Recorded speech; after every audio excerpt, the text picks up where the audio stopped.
On va plus loin, présent dans l'essentiel avec Patricia Lémonière. Bonjour Patricia. Et Philippe Turle. Bonjour Philippe. Bonjour Raphaël. Au sommaire, les espoirs et les doutes au lendemain de la rencontre entre Donald Trump et Emmanuel Macron à Washington. Les dirigeants des 27 États membres de l'Union européenne se réuniront demain par visioconférence pour tirer les enseignements, alors que Moscou, est-ce une indication déjà, salue une position équilibrée de la part de la Maison-Blanche. Et puis le cessez-le-feu va-t-il être prolongé à Gaza au-delà du week-end? C'est samedi qu'est censé expirer la première phase. On négocie toujours en coulisses sur la deuxième. Mais Benyamin Netanyahou a prévenu qu'une reprise des hostilités est possible à tout moment. C'est tout de suite.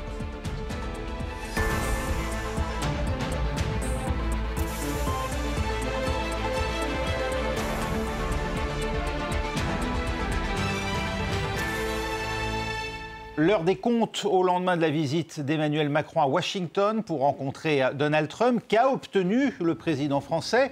La question est dans toutes les têtes, car si les deux hommes ont rivalisé d'amabilité face aux journalistes, le doute demeure sur le fond. Ont-ils la même position sur l'Ukraine? Rien n'est moins sûr si l'on en juge par les priorités mises en avant hier. Côté français, un accord vise avant tout à contenir la Russie et préserver au maximum le territoire ukrainien, tandis que la Maison-Blanche, elle, privilégie l'accès aux minerais ukrainiens et une présence européenne au sol pour garantir un éventuel cessez-le-feu. Avec l'accord, assure Donald Trump, des Russes eux-mêmes. Pas sûr que Vladimir Poutine l'entende de cette oreille. Sybille de Barthez nous en dit plus pour France 2. L'axe Washington-Moscou est désormais bien rétabli. Dans un entretien télévisé, le président russe Vladimir Poutine est revenu sur ses récents rapprochements avec Donald Trump sur la question ukrainienne. L'occasion aussi de rappeler la place des Européens. Il demande à participer au processus de négociation. Bien sûr, nous n'avons jamais refusé. Nous avons eu des discussions constantes avec eux. La semaine dernière, les pourparlers russo-américains en Arabie Saoudite ont entériné le rapprochement entre les deux puissances. Une rencontre autour de la guerre en Ukraine, organisée sans Kiev, qui avait inquiété les Européens. Un moyen de renforcer la confiance entre Russes et Américains, s'est justifié Vladimir Poutine, avant de s'en prendre à Volodymyr Zelensky. L'actuel chef du régime de Kiev devient une figure toxique pour les forces armées ukrainiennes, car il donne des ordres ridicules, dictés non par des considérations militaires, mais par des considérations politiques. Enfin, le président russe s'est dit prêt à travailler avec les États-Unis, notamment pour un possible partage des minerais stratégiques ukrainiens situés dans les territoires occupés par l'armée russe. Patricia, passé les faits, des images et des sourires restent une réalité. Ce mardi, alors qu'Emmanuel Macron a été reçu donc à la Maison-Blanche, la Russie votait une résolution américaine en faveur d'une paix rapide et durable, mais sans référence à l'intégrité territoriale de l'Ukraine. Washington est aligné aujourd'hui sur Moscou. Ça, il faut que les Européens l'acceptent. Alors, il y avait deux choses qui se déroulaient pratiquement au même moment à l'ONU.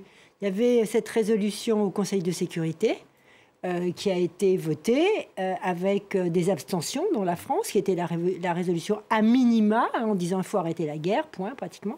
Puis il y avait une autre résolution qui était à l'Assemblée, là. Et alors là, ça n'a pas été la même histoire, puisqu'il y a eu une majorité, c'est une résolution qui entérinait l'Ukraine dans ses territoires, les territoires d'avant l'invasion de 2014-2015, donc qui consacrait l'Ukraine et Zelensky comme le chef de l'Ukraine. Et donc, alors cette résolution, ce qui est très intéressant, c'est qu'effectivement, il y a eu plus de 80 pays qui ont été en sa faveur, un nombre important, une cinquantaine, qui s'est abstenu. Et puis, les États-Unis, qui pour la première fois ont voté comme la Russie, contre, avec tous les pays que nous aimons, l'Iran, la Corée du Nord, etc. Enfin, donc, il y a eu ce vote est totalement représentatif d'un basculement, parce que pour la première fois, les États-Unis sont allés voter avec l'autre bloc des régimes, des autocraties, des régimes durs qui toujours s'opposent en général au vote des Occidentaux, etc. Donc ça, c'était très intéressant hier. Quant à savoir ce qui s'est dit et les modalités de ce qui s'est passé entre les deux hommes, alors ça, le temps nous le dira, je crois. Il y a une chose, et j'en finirai par là, qu'il faut savoir, c'est que l'un et l'autre, Vladimir Poutine et Donald Trump, peuvent dire un jour vert et le lendemain rouge. Ouais. Donc, qu'est-ce qui s'est dit avec Emmanuel Macron, le président français qui avait l'air très content de dire il y a eu un switch il y a eu une bascule du président Trump, et c'est en particulier sur les garanties, nous y reviendrons.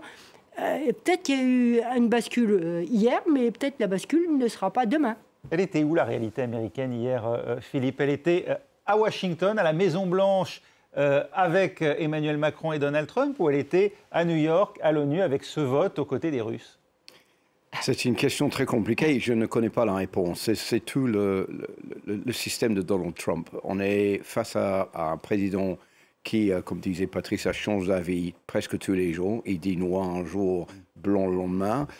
Hier, on a cru comprendre qu'il était d'accord pour cette mission de force de paix en Ukraine et que le président russe était d'accord aussi pour que le Royaume-Uni, la France et d'autres pays envoient des troupes sur place après la signature d'un accord de paix.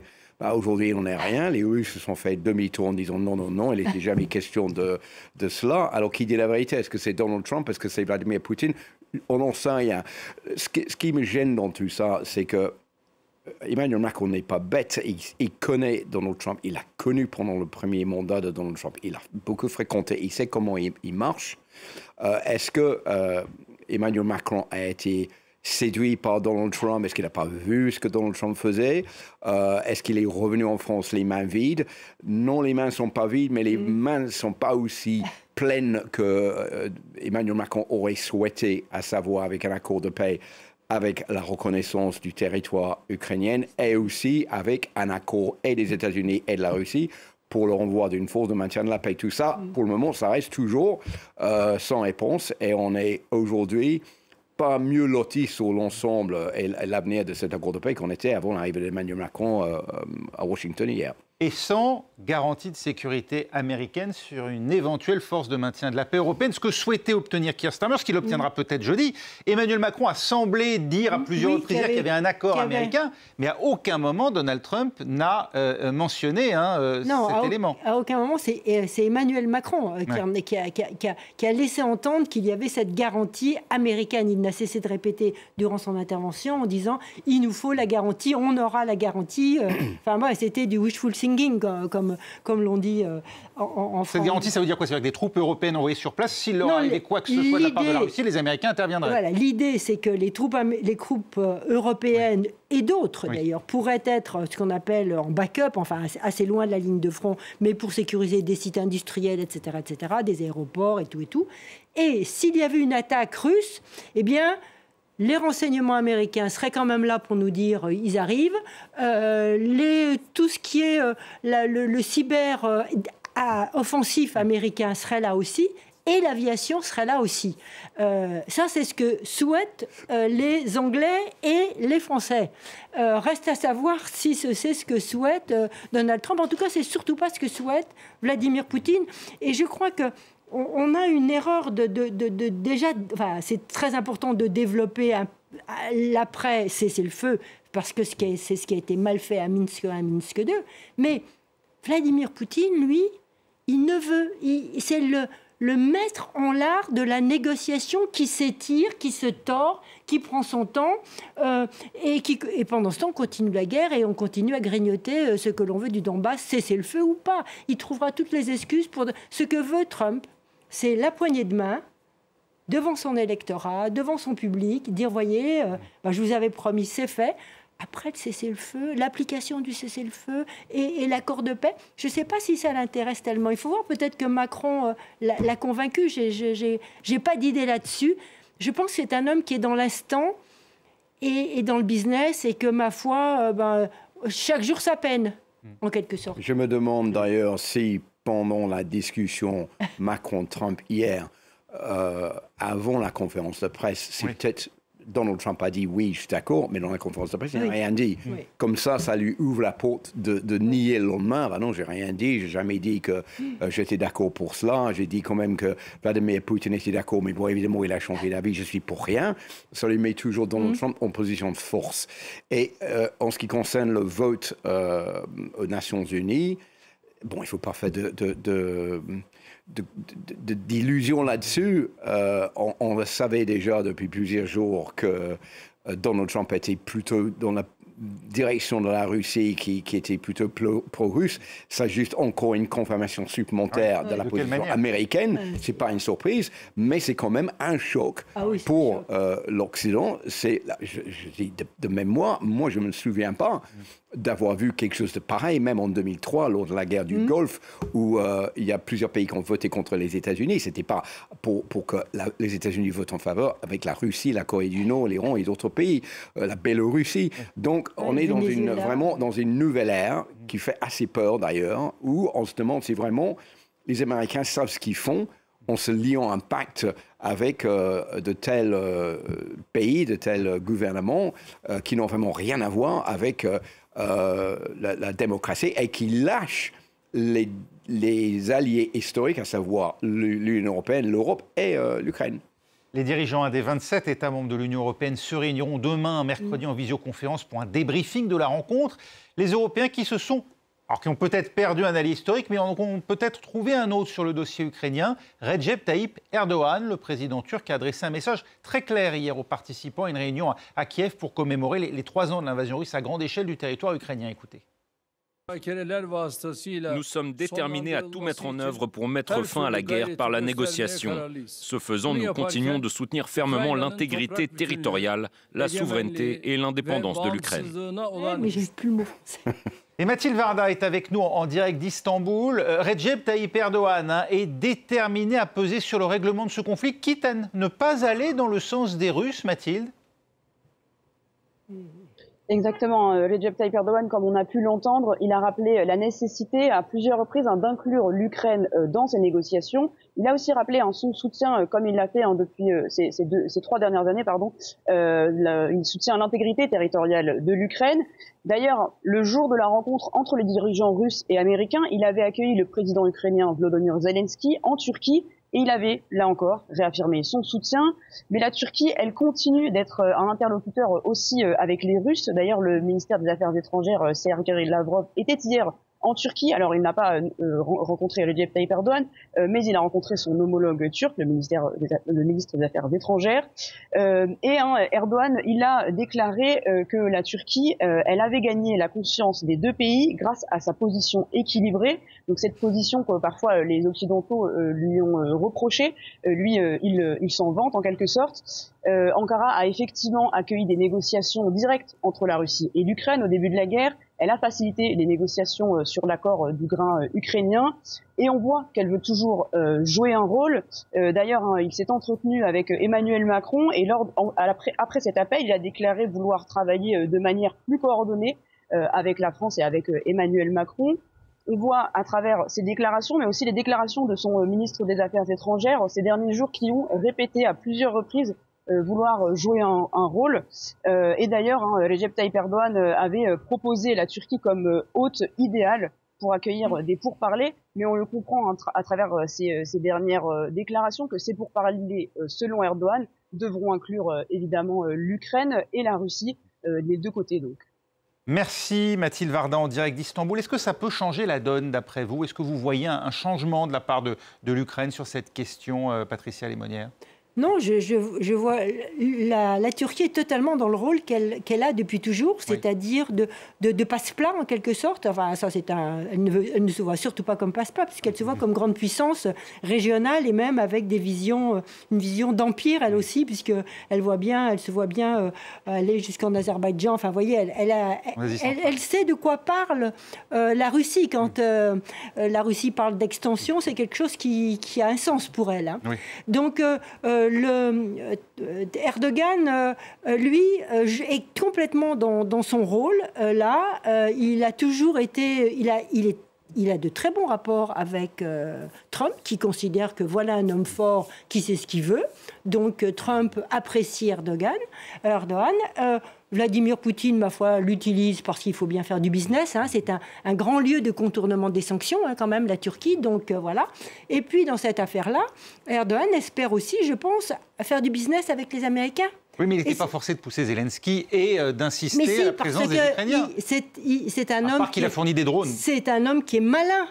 Il sait très bien que dans sa position, il a tout intérêt à être ami avec tout le monde. Ça a toujours été un peu sa politique, sauf vis-à-vis d'Israël, où il a parfois été, alors là, complètement dans une autre rhétorique, beaucoup plus violente, et pas du tout, alors là, pour arranger la situation. Philippe, il y a une forme de courage de la part, parce que Donald Trump ne tient pas du tout ces propos-là, lui, vis-à-vis des Russes. D'une certaine manière, Erdogan est plus net dans sa volonté de rester un interlocuteur. Il est un intermédiaire.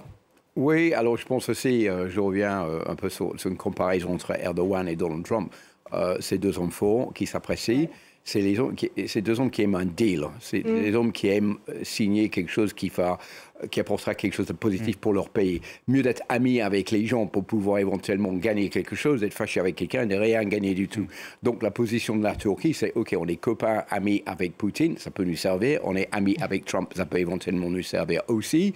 Et on essaye de faire un petit peu la jonction entre les deux avec l'Ukraine au milieu. C'est mieux de rester amis aussi avec l'Ukraine, ça peut apporter quelque chose de positif pour la Turquie. Donc il y a tout à gagner pour Erdogan dans la position actuelle. D'ailleurs, je dirais même pour lui, le fait qu'il y a ce retournement des États-Unis vers la Russie, ça va plutôt avoir un effet positif sur la position de la Turquie. Oui, parce que d'une certaine manière, aux yeux des Occidentaux et des Européens notamment, ça va normaliser cet acteur qui était la Turquie, parfois un peu complexe. On apprend à l'instant, vous parliez de diplomatie transactionnelle, on l'apprend à l'instant, l'Ukraine pourrait signer un accord sur les minerais vendredi à Washington, donc ça pourrait arriver très vite, au lendemain de l'avenue de Keir Starmer. Cette obsession de Donald Trump sur les minerais, parce que quand lui parle d'accord sur l'Ukraine, c'est même plus l'accord de paix aujourd'hui, c'est l'accord d'exploitation du sous-sol ukrainien. Patricia Lémonière, c'est une lecture totalement différente de celle qu'en ont les Européens et les autres Occidentaux. C'est-à-dire qu'effectivement, là, nous, on parle d'intégrité territoriale, de respect de l'état de droit et de garantie de sécurité. Donald Trump, lui, il parle de remboursement de l'argent donné à l'Ukraine. Et qui ne garantit rien pour l'avenir, pour les Ukrainiens. On ne sait pas quel est le paquet. Ce que l'on sait, c'est qu'au départ, l'idée était, vous me signez ce papier, et en échange de ça, on peut, ad vitam aeternam, exploiter 50% de vos ressources, qu'elles soient pétrolières, charbonneuses ou métaux rares. Ou terres rares.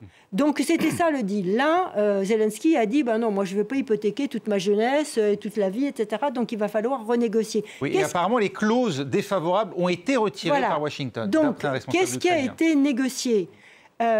Si on arrive à, mettons, on va voir ce qu'il en est, mais s'il y a une exploitation de 50% sur un temps déterminé, etc., Zelensky se dit deux choses. S'il y a des usines, parce que lui, au départ, c'est son idée, des usines américaines qui viennent creuser dans le sol.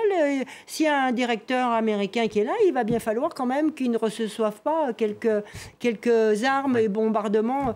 Alors, c'est son calcul. Ça sanctuarise le territoire ukrainien. Il pense que ça sanctuarise. Mais moi, j'en suis pas certaine, parce que les Russes peuvent très bien prévenir les autres. Puis ils disent, nous, on a des terres rares aussi, venez chez nous. Enfin, je veux dire... là, il est obligé d'en passer par là, je pense, parce qu'il s'est cornaqué avec cette proposition et il a guère d'autres choix pour l'instant. Les Russes, justement, on l'apprenait hier au moment même, on écoutait Emmanuel Macron et Donald Trump. Vladimir Poutine tenait lui-même, est-ce un hasard ou au contraire une intention délibérée? Toujours est-il qu'il s'adressait aux Russes à la télévision. Et il se montrait très ouvert à des accords commerciaux avec Washington sur l'exploitation de ces mêmes terres rares, notamment dans la partie orientale de l'Ukraine, actuellement contrôlée par la Russie, dans le Donbass. Philippe, il y a un accord pour dépecer l'Ukraine avec les Américains? C'est un pas de plus de la Russie pour mettre la main sur les richesses en Ukraine. Donc, c'est évidemment ce que Donald Trump souhaite aussi, mais Vladimir Poutine, il veut en profiter au même titre que Donald Trump. Il sait qu'il y a des zones qui sont occupées par les forces russes, autant prendre les minerais qui se trouvent au sous-sol de ces zones. Donc, c'est que du bénéfice pour les Russes. En ce qui concerne Donald Trump, je pense que Volodymyr Zelensky est un petit peu le dos contre le mur parce qu'il ne voulait pas cet accord, mais il veut aussi avoir le soutien des États-Unis. Alors, je me demande combien de temps encore on va entendre, s'il y a cet accord, s'avère vrai signé entre les États-Unis et l'Ukraine, combien de temps encore on va entendre Donald Trump qui va traiter Zelensky de dictateur? Maintenant que Donald Trump a eu ce qu'il veut, la porte est ouverte pour que tout d'un coup, Zelensky n'est plus le dictateur qu'on a connu la semaine dernière. C'est quelqu'un de tout à fait fréquentable et on va lui donner un coup de main contre les Russes. Mais c'est compliqué pour Donald Trump parce que là, déjà, il est en train de jouer dans le camp des Russes. Il ne peut pas trop aller vers le camp de Zelensky, mais il a besoin de ces minéraux, ces minerais sous terre. Ça serait intéressant de voir comment Donald Trump réorganise ses postures en ce qui concerne Volodymyr Zelensky d'un côté et Vladimir Poutine de l'autre. Vladimir Poutine, lui, justement, a fait preuve d'une extrême prudence par rapport à ça. Il ne s'est pas emballé. Voilà. Il s'est dit avec Trump, allons-y lentement et voyons à long terme. À Gaza, à présent, on ne sait toujours pas si le cessez-le-feu dont la première phase expire ce week-end sera bien prolongé. Israël cherche les moyens de ramener les 63 otages restants entre les mains du Hamas, mais refuse de se prononcer à l'heure qu'il est sur l'avenir de l'enclave, ce qui pose un certain nombre de questions et fait dire d'ailleurs au leader de l'opposition, Yair Lapid, que c'est à l'Égypte d'assumer la responsabilité de la bande de Gaza. On le sait, un sommet de la Ligue arabe spécialement consacré à la question de Gaza aura lieu au Caire le 3 mars. Sur cette question, vous pensez qu'on va aller vers la prolongation, Patricia Lemoine, parce que chaque jour, il y a des menaces quand même israéliennes. Pas plus tard que dimanche, Benyamin Netanyahou menaçait à nouveau de rompre la trêve. Alors, il y a l'envoyé spécial, ça y est, du président américain qui arrive dans la région. Lui-même a dit, je crois, en déclarant une télévision, que ça allait être difficile. Et que là, il travaillait... Oui, Witkoff. Il a dit qu'il travaillait sur une extension de la phase 1. Donc, on n'en est pas à passer à la phase 2, on a une extension de la phase 1. Moi, je pense que... La phase 1 qui n'aborde pas donc l'avenir du territoire et le départ des troupes israéliennes. Et qui n'aborde même pas... Parce que la phase 2 devait aborder la question de la libération des autres otages, des 60, avec la moitié considérée comme étant décédée, alors que l'autre moitié serait vivante. Cette phase 2, donc on la repousserait jusqu'à présent. Witkoff va essayer de prolonger cette phase 1 pour faire en sorte, parce que c'est le scénario que ne veut pas Trump, c'est la reprise des affrontements à Gaza. On peut se battre en Cisjordanie, on s'en moque, mais par contre à Gaza, il en est hors de question. Donc on va voir le 4 mars les Égyptiens qui vont proposer leur plan. On connaît plus ou moins les grandes lignes, en 3 phases, etc. Une phase où on déblaye, on met des tentes et des mobil-homes et on déplace les Palestiniens un peu comme ils ont été déplacés avec les bombardements, mais dans de meilleures conditions, ce qui permet de nettoyer. Après, on reconstruit et après, etc., on passe aux politiques. L'Égypte, soutenue par l'Arabie saoudite, est quand même le leader dans cette opération. Mais effectivement, l'Égypte, c'est elle qui avait la main sur Gaza jusqu'en 67. Gaza était sous administration égyptienne. Donc, et les services de renseignement égyptiens ont une connaissance de Gaza qui n'a pas d'équivalent, je pense. Donc, c'est tout à fait logique que ce soit eux qui soient, en tout cas, représentatifs et maîtres d'œuvre, bien que l'Arabie saoudite soit très importante dans ce schéma-là. On est un peu dans une situation de tous les dangers, je pense, parce que la première phase peut éventuellement toucher à sa terme assez vite. Et le problème, c'est que pour la deuxième phase, on parle là d'un cessez-le-feu permanent, ce qui est quelque chose pour l'extrême droite israélienne qui n'est pas à l'ordre du jour. Et là, c'est pour ça qu'on parle d'extension de la phase 1. Voilà, donc on peut faire une extension de la première phase. Donc, on n'est pas en train d'aborder la question d'un cessez-le-feu permanent. On est dans une période de cessez-le-feu, ça peut continuer, mais la guerre peut reprendre. Est-ce qu'on n'est pas en train de rompre avec l'esprit même de cessez-le-feu qui, justement, par ces phases, prévoyait un gain de confiance entre les adversaires qui n'existe pas. Et l'autre question, c'est qu'est-ce qu'il veut Benjamin Netanyahou, parce que là, il est face à une situation que s'il y a une deuxième phase, s'il y a une cessez-le-feu permanent, il risque de perdre le soutien de son extrême droite dans le Parlement israélien, et là, il peut perdre sa place. Et il ne veut absolument pas que ça lui arrive. Donc, est-ce qu'il est plus prêt à aller vers ce que veut l'extrême droite israélienne, ou est-ce qu'il va œuvrer pour la paix à Gaza pour éventuellement aider les Palestiniens à reconstruire la bande de Gaza. Donc c'est quand même dans une période compliquée qui peut exploser à n'importe quel moment. Là, on a évité quand même à plusieurs reprises, déjà dans la première phase, qu'il y avait une fin de ce cessez-le-feu et une reprise des bombardements. Oui. Donc, je dirais, bon, on n'est pas sorti de l'auberge, mais jusqu'à là, ça va, mais je ne suis pas complètement convaincu qu'on ne va pas voir une fin de cette première phase, une mauvaise fin de cette première phase, sans qu'on arrive à aborder la deuxième phase. Ouais, enfin, en tout cas, une chose est certaine, c'est que Donald Trump ne veut pas une reprise des affrontements. Et ça, je crois que c'est fondamental pour Israël, parce que lui, il a les moyens quand même d'obliger Israël à obéir à ce qu'il dit. Il a l'argent et il a les armes. Problème, Patricia, à part Donald Trump lui-même et peut-être Israël, personne ne veut du plan de Donald Trump.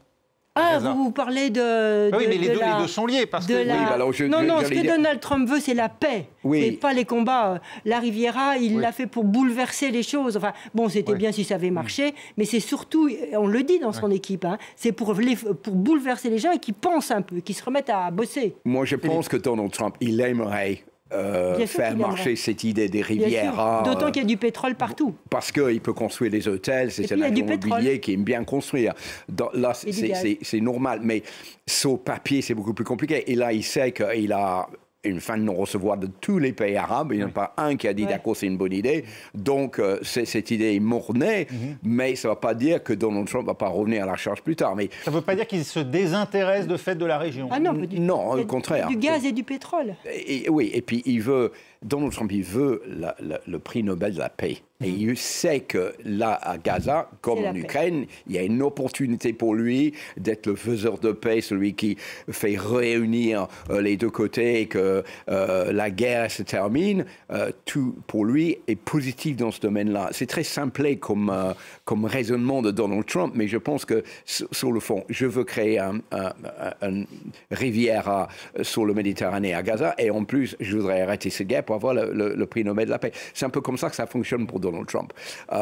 Mais c'est beaucoup de souhaits, mais pour le moment, il faut voir sur le terrain comment ça va évoluer dans les semaines qui viennent. Et là, c'est le période, comme j'ai dit tout à l'heure, de tous les dangers. Dans 4 jours, on verra en tout cas. Merci beaucoup. Patricia Lémonière, Philippe Turle, on va plus loin, c'est terminé, mais l'essentiel continue. Rendez-vous dans 3 minutes.